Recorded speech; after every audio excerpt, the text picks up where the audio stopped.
Primer libro de Samuel, capítulo 19. Este estudio lo titulamos David huye de Saúl. Este capítulo nos habla de una despedida forzosa, llamarlo de una forma, porque finalmente David huye para siempre de Saúl, ya no regresaría, ya no tendría la confianza para regresar al lado del rey, porque el rey procuraba matarle. Dice desde el versículo 1, habló Saúl a Jonatán, su hijo, y a todos sus siervos para que matasen a David. Pero Jonatán, hijo de Saúl, amaba a David en gran manera. Recordemos que Jonatán y David hicieron un pacto de amistad, un pacto sincero para mantener una amistad que prevalecería hasta el fin de sus propias vidas. Finalmente, Saúl pues ya estaba desesperado porque sus planes para deshacerse de David hasta ahora no habían funcionado. Esta instrucción que les dio a sus siervos y a su propio hijo, Jonatán, pues fue un acto ya desesperado por acabar con la vida de David. Sin embargo, Jonatán haría todo lo posible por hacer que su padre desistiera de esta orden que había dado. Esta orden no hacía sentido a todos los siervos de Saúl, por supuesto, y mucho menos a Jonatán. ¿Por qué? Bueno, porque David se había ganado el aprecio de todos. David estaba ganando las batallas, estaba manifestando su fidelidad en hechos tangibles a Israel y a la nación. Así es de que la orden del rey pues era totalmente contradictoria porque todos sabían que David estaba ganando batallas para Israel, jamás se condujo con traición, por lo que esta orden no sería fácil de cumplir por parte de los siervos y por supuesto que Jonatán pues no estaba dispuesto a cumplirla porque sabía que su padre no estaba en sus cabales. Aquí vamos a ver un conflicto de intereses que vamos más adelante vamos a analizar. Dice el verso 2, y dio aviso a David diciendo, Saúl mi padre procura matarte, por tanto cuídate hasta la mañana y estate en lugar oculto y escóndete, y yo saldré y estaré junto a mi padre en el campo donde estés, y hablaré de ti a mi padre y te haré saber lo que haya. Bueno, finalmente estamos aquí viendo la actitud de Jonatán, tratando de hablar bien de David a su padre. Para el propósito de Jonatán pues era de que su padre desistiera de esta orden, y finalmente lo logró aparentemente. Lo que hizo aquí Jonatán en este acto fue ejercer su facultad natural para determinar cuando una orden puede o no ser cumplida. ¿Por qué? Bueno, el rey había dado una orden, pero aquí lo que está haciendo Jonatán es lo contrario. Está la orden para matar a una persona. Y Jonatán lo que está haciendo es no cumplir una orden, sino todo lo contrario. Está tratando de justificar la vida de aquella persona. eh, y en su caso, que la orden sea retirada. Pero hay un principio de conciencia moral de la persona cuando recibe una orden, hablando en términos generales. Es decir, todo soldado tiene la obligación de cumplir una orden directa de parte de su comandante. Sin embargo, el subalterno se encuentra justificado para desobedecer esa orden en los casos en que se le ordene llevar a cabo la comisión de un delito. Enfilarse en el ejército pues tiene un propósito. El propósito más loable pues es salvaguardar las vidas de sus connacionales, pero este es el principio más importante, ¿no? de cualquier soldado. Es el propósito más importante. Así es de que cuando un soldado recibe una orden para matar a un inocente, sobre todo de su propia nación, pues la desobediencia a esa orden está justificada porque no cumple con el propósito para el cual ese soldado ha sido reclutado. Independientemente de que Jonatán era el príncipe, pues estaba en el ejército. Estaba llevando a cabo una función dentro del ejército y él desobedeció esta orden. Pero era una orden cuestionable y totalmente contraria a su propósito en el ejército de Israel.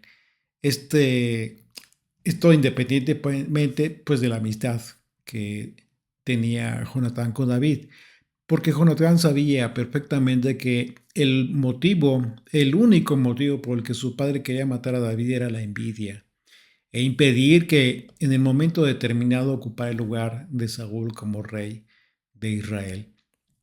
Y dice el verso 4, y Jonatán habló bien de David a su padre, Saúl, y le dijo, no peque el rey contra su siervo David, porque ninguna cosa ha cometido contra ti, y porque sus obras han sido muy buenas para contigo.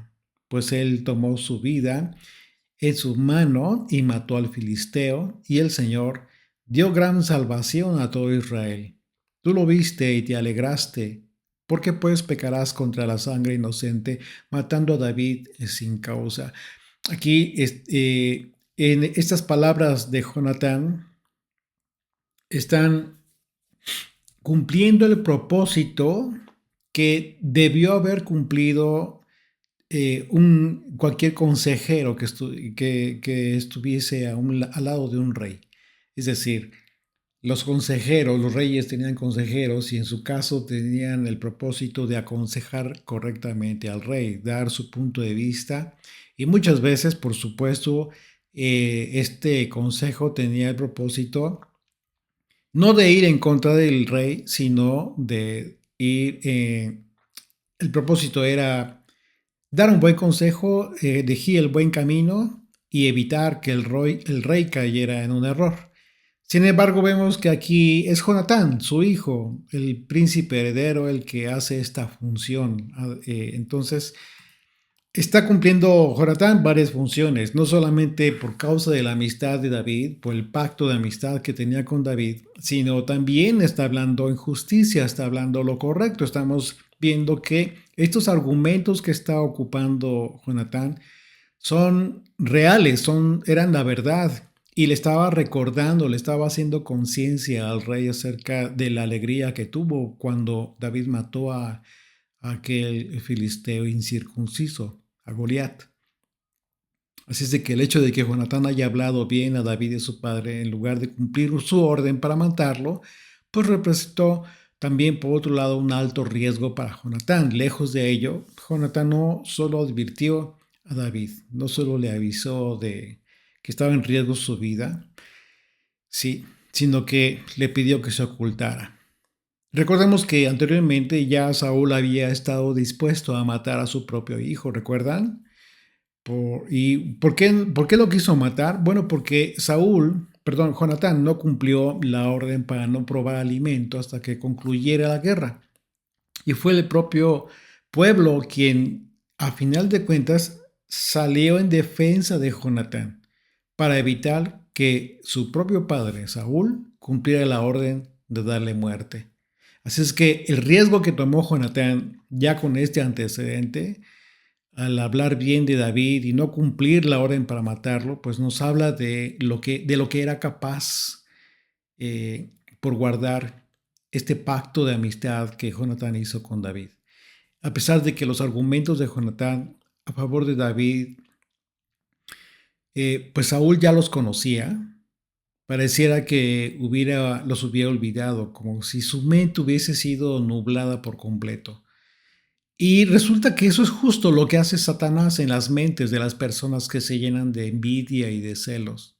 Se olvidan muy pronto de las cosas buenas de las que se alegraron, de quienes ahora desean su mal. ¿Y esto por qué? Bueno, en este caso específico, la causa pues eran los celos, la envidia.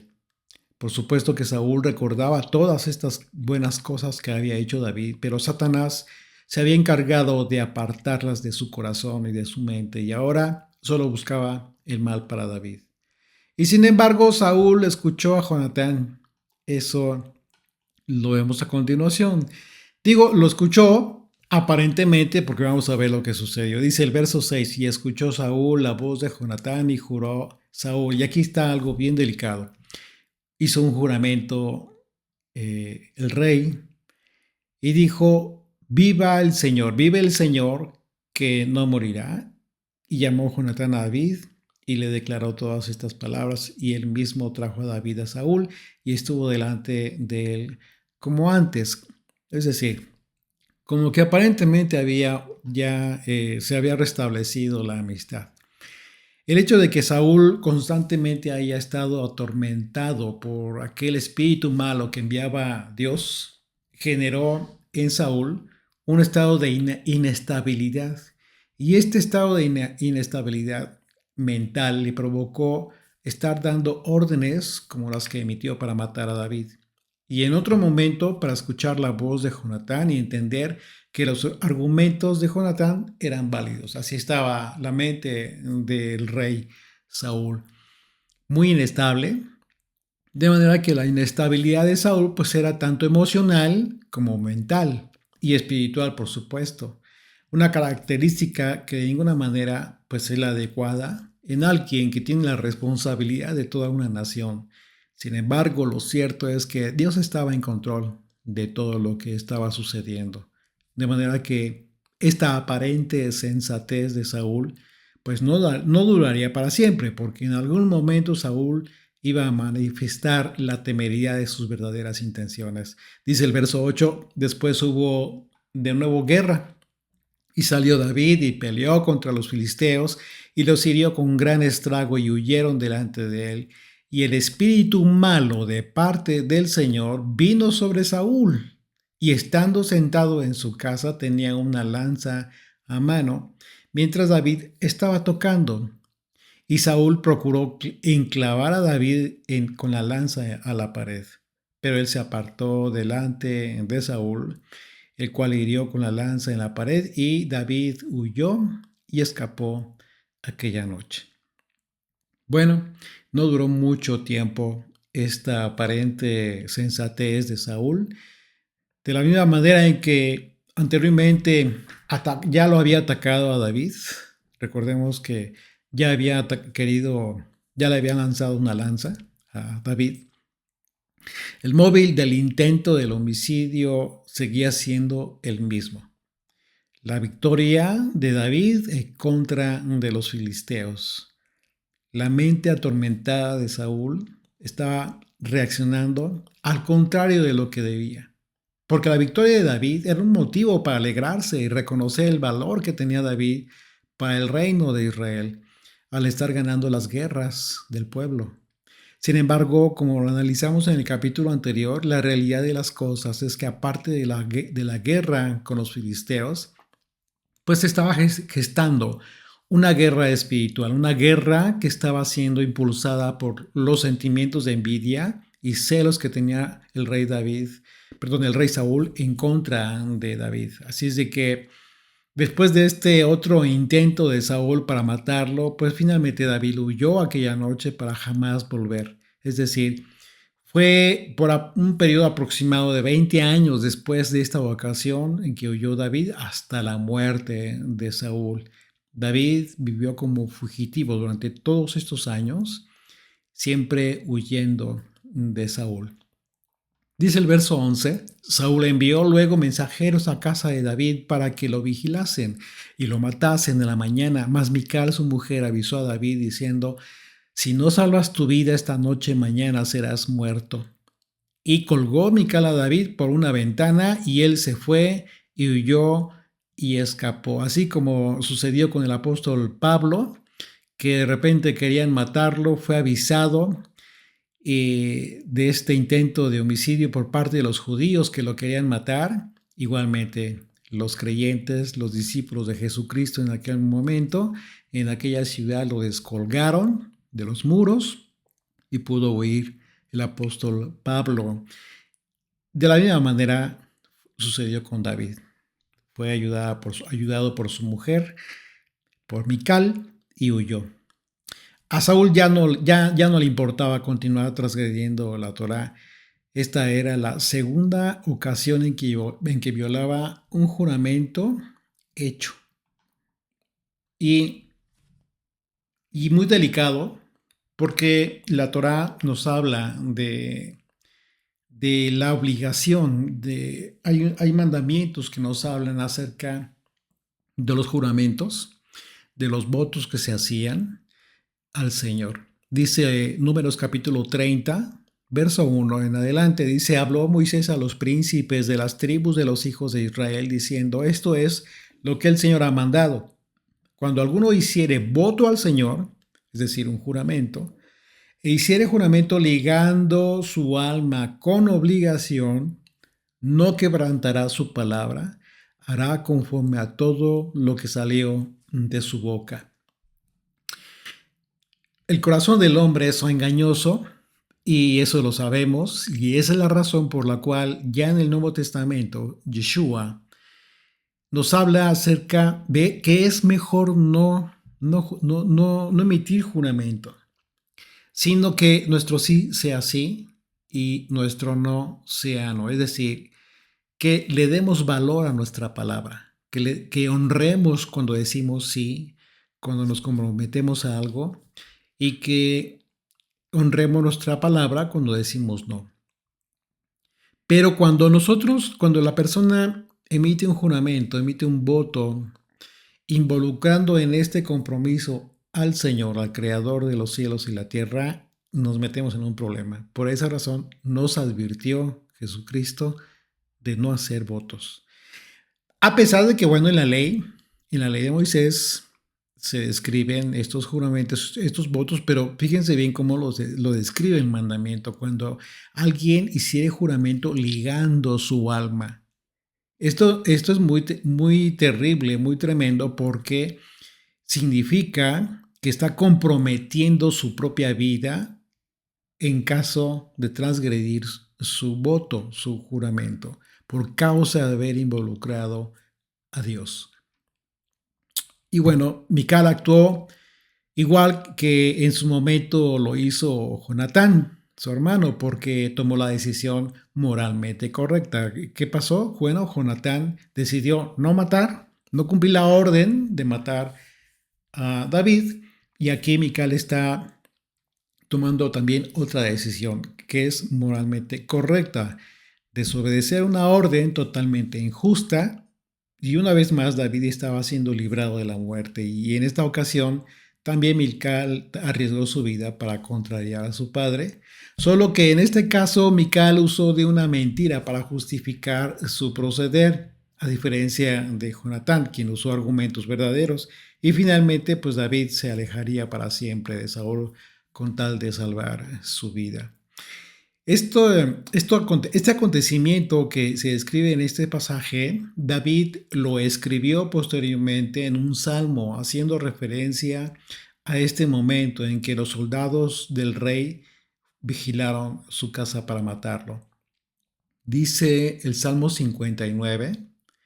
Vamos a leerlo. Vamos a leer todo el Salmo desde el verso 1. Dice, está hermoso. Fíjense bien cómo describe David este momento y cómo le da la gloria al Señor. Dice, líbrame de mis enemigos, oh Dios mío. Ponme a salvo de los que se levantan contra mí. Líbrame de los que cometen iniquidad y sálvame de hombres sanguinarios. Porque he aquí están acechando mi vida. Se han juntado contra mí poderosos. No por falta mía, ni pecado mío, oh Señor. Sin delito mío corren y se aperciben. Despierta para venir a mi encuentro. Y mira, y tú, Señor, Dios de los ejércitos, Dios de Israel, despierta para castigar a todas las naciones. No tengas misericordia de todos los que se rebelan con iniquidad. Volverá a la tarde, ladrarán como perros y rodearán la ciudad. He aquí, proferirán con su boca, espadas hay en sus labios, porque dicen, ¿quién oye? Mas tú, Señor, te reirás de ellos, te burlarás de todas las naciones. A causa del poder del enemigo, esperaré en ti, porque Dios es mi defensa. El Dios de mi misericordia irá delante de mí. Dios hará que vean en mis enemigos mi deseo. No los mates, para que mi pueblo no olvide Dispérsalos con tu poder y abátelos, oh Señor, escudo nuestro. Por el pecado de su boca, por la palabra de sus labios, sean ellos presos de su soberbia, y por la maldición y mentira que profieren. Acábalos con furor, acábalos para que no sean, y sépase que Dios gobierna en Jacob hasta los fines de la tierra. Vuelvan pues a la tarde, y ladren como perros, y rodeen la ciudad, anden ellos errantes para hallar qué comer. Y si no se sacian, pasen la noche quejándose. Pero yo cantaré de tu poder y alabaré de mañana tu misericordia, porque has sido mi amparo y refugio en el día de mi angustia. Fortaleza mía, a ti cantaré, porque eres, oh Dios, mi refugio, el Dios de mi misericordia. Este poema lo escribió David en la Biblia. Y en las Biblias tú puedes ver ahí en el capítulo, en el verso, en el Salmo, al título, arriba, dice literalmente Salmo 59, pero arriba está titulado como Mictam de David, que significa poema de David. Cuando dice Mictam de David, cuando envió Saúl y vigilaron la casa para matarlo. Hermoso este poema que escribió David haciendo alusión a este momento importante por el que salvó su vida el Señor. Y dice el verso 13, tomó luego Mical una estatua y la puso sobre la cama y la acomodó por cabecera, una almohada de pelo de cabra y la cubrió con la ropa. Y cuando Saúl envió mensajeros para prender a David, ella respondió, está enfermo. Volvió Saúl a enviar mensajeros para que viesen a David, diciendo, traédmelo en la cama para que lo mate. Y cuando los mensajeros entraron, he aquí la estatua estaba en la cama y una almohada de pelo de cabra a su cabecera. Entonces Saúl dijo a Mical, ¿por qué me has engañado así y has dejado escapar a mi enemigo? Y Mical respondió a Saúl, porque él me dijo, déjame ir, si no, yo te mataré. Bueno, aquí está la mentira de Mical, pero obviamente la dijo por salvar su vida también. Así, y bueno, ¿y esta estatua qué era esta estatua? Bueno, esta estatua que usó Mical para simular la estancia de David ahí durmiendo, pues era un terafín, una estatua que era utilizada como ídolo doméstico, porque estaba en las casas. Se usaba como guardián espiritual de las familias que practicaban la idolatría en Israel. Los terafines eran adorados como dioses que tutelaban a la familia, que la cubrían, que la cuidaban, ya sea a la familia, a la tribu. Y el pueblo de Israel a menudo adoraba a los terafines, a pesar de que la ley de Moisés siempre prohibió la adoración de imágenes. Dice Génesis capítulo 31, verso 30, un evento en el que vemos claramente cómo es que desde antes, desde siempre, ya se acostumbraba ya tenía Israel estas prácticas acerca de estos dioses que cuidaban las casas, los hogares, las familias. Dice el verso 30, Génesis 31, verso 30 en adelante, dice, y ya que te ibas, está hablando Labán, porque tenías deseo de la casa de tu padre, ¿por qué me hurtaste mis dioses? Y respondió Jacob y dijo a Labán, porque tuve miedo, pues pensé que quizás me quitarías por fuerza a tus hijas, aquel en cuyo poder hallares tus dioses no viva delante de nuestros hermanos, reconoce lo que yo tenga tuyo y llévatelo. Jacob no sabía que Raquel los había hurtado, es decir, Raquel, la esposa de Jacob, se llevó esos terafines, estos dioses. Y dice el verso 33, entró Labán en la tienda de Jacob, en la tienda de Lea y en la tienda de las dos siervas y no los halló. Y salió de la tienda de Lea y entró en la tienda de Raquel, pero tomó Raquel los ídolos y los puso en una albarda de un camello y se sentó sobre ellos. Y buscó Labán en toda la tienda y no los halló. Y ella dijo a su padre, No se enoje mi señor porque no me puedo levantar delante de ti, pues estoy con la costumbre de las mujeres. Y él buscó, pero no halló los ídolos. Así de que, pues a pesar de que muchos años después Dios prohibió a su pueblo Israel adorar ídolos a través de la Torá, a través de los mandamientos, pues los israelitas finalmente continuaron después, incluso a pesar de esta prohibición, continuaron con estas prácticas de idolatría, como lo vemos en el caso de Mical, ¿sí? Que estaba practicando, ella practicaba la idolatría, por supuesto que era una práctica que no era avalada por el propio David. Y dice el verso 18, continuamos, regresamos a 1 Samuel 19, verso 18. Huyó pues David y escapó y vino a Samuel en Ramá y le dijo todo lo que Saúl había hecho con él, y él y Samuel se fueron y moraron en Nayot. Bueno, podemos imaginarnos la manera en que David derramó su corazón con el profeta Samuel y quizás preguntándole por qué razón estaba en riesgo su vida si Dios lo había elegido para ser rey algún día. Una pregunta pues muy comprensible. Es muy probable que David haya estado en un estado de confusión quizás, deriva de todos estos acontecimientos por los que Saúl estaba buscando matarlo, a pesar de haber estado ganando las batallas a favor de Israel. Y dice el verso 19, y fue dado aviso a Saúl diciendo, he aquí David está en Nayot, en Ramá. Entonces Saúl envió mensajeros para que trajeran a David, los cuales vieron una campaña de profetas que profetizaban y Samuel que estaba allí y los presidía. Y vino el Espíritu de Dios sobre los mensajeros de Saúl y ellos también profetizaron. Cuando lo supo Saúl, envió otros mensajeros, los cuales también profetizaron, y Saúl volvió a enviar mensajeros por tercera vez, y ellos también profetizaron. Los mensajeros de Saúl comenzaron a profetizar. Ellos fueron totalmente incapaces para oponerse a la influencia del Espíritu de Dios que provocó esto en estos hombres. Ellos iban con una intención totalmente adversa. Sin embargo, el Espíritu de Dios generó esto en ellos. Y eso es interesante porque la palabra profetizar, sabemos que en el hebreo es la palabra nabá y se traduce como hablar o profetizar inspirados por el Espíritu de Dios. ¿Y esto qué significa?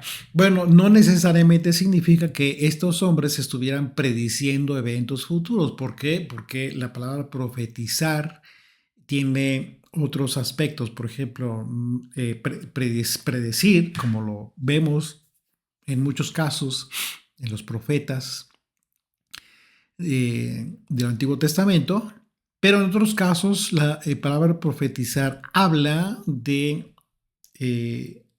acto por el cual los hombres hablan las maravillas de Dios, hablan su palabra, así es de que y glorifican su nombre.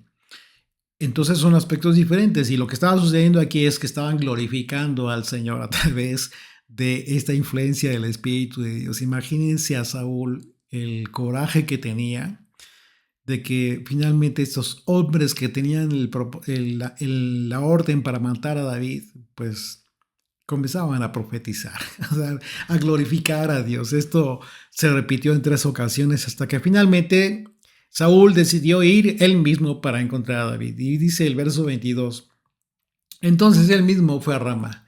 Y llegando al gran pozo que está en Sacú, preguntó diciendo, ¿dónde están Samuel y David? Y uno respondió, he aquí, están en Nayot, en Ramá. Y fue a Nayot, en Ramá, y también vino sobre el Espíritu de Dios. Y siguió andando y profetizando hasta que llegó a Nayot, en Ramá. Y él también se despojó de sus vestidos y profetizó igualmente delante de Samuel y estuvo desnudo todo aquel día y toda aquella noche. De aquí se dijo, ¿también Saúl entre los profetas? Bueno, interesante, ¿no? Interesante cómo es que el Señor humilla al soberbio y de qué manera. Aquí quizás Saúl pensó que él Él haría la diferencia respecto a su propósito para perjudicar a David. Sin embargo, fue igualmente influenciado por el Espíritu de Dios. Y no solo eso, sino aún más, delante del propio Samuel, delante del propio profeta, y además, por si fuera poco, despojado de sus ropas. Aquí algunos han interpretado este pasaje en el sentido de que Saúl se desnudó completamente, quedándose sin ninguna ropa. Sin embargo, no necesariamente fue así. De acuerdo a las palabras hebreas que se usan para despojar y para vestidos, es muy probable que, de acuerdo al contexto, y hablando del rey de Israel, que solo se haya despojado de sus ropas reales, quedándose solo con su túnica interior.